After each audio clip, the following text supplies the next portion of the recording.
पहले I want to tell you what yoga is. मैं आपको बताना चाहती हूँ कि योगा क्या है।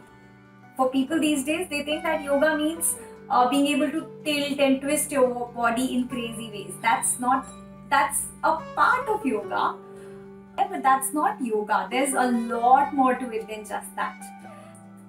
So yoga is a way to align your body, mind and soul. It's difficult to understand, तो मैं आपको बहुत easy example के साथ समझाती हूँ।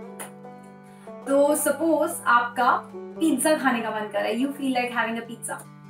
एंड अगर आप पिज्जा खाते हैं, if you eat pizza, two things will happen, दो चीजें होंगी। पहली, फर्स्टली आप या तो आपका पेट खराब हो जाएगा या फिर आपका वेट बढ़ जाएगा, विच मीन्स कि जो आपका बॉडी और माइंड है वो एक सिंक में नहीं है, उनमें तालमेल नहीं है।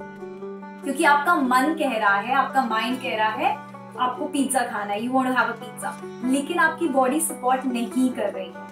अगर आपकी बॉडी सपोर्ट कर रही होती तो इस टाइप के रिएक्शंस नहीं होते। बट जब आप योगा को अपनी लाइफ में ले आते हैं तो फिर अगेन दो चीजें होंगी। एक ये कि आपका मन ही नहीं करेगा इन सारी चीजों में अपने आप को इंडल्ज करने का, ये सब करने का।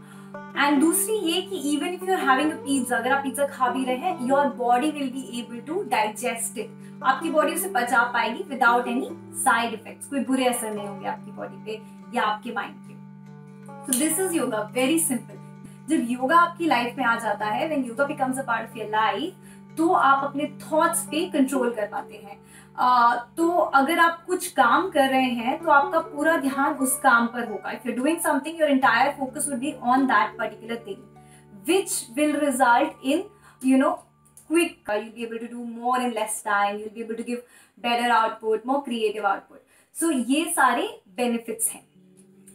Even if you're not a yoga practitioner, अगर आप योगा नहीं भी करते हैं, you will be able to use these small little tricks in your life to increase your productivity and to get better outputs out of your studies.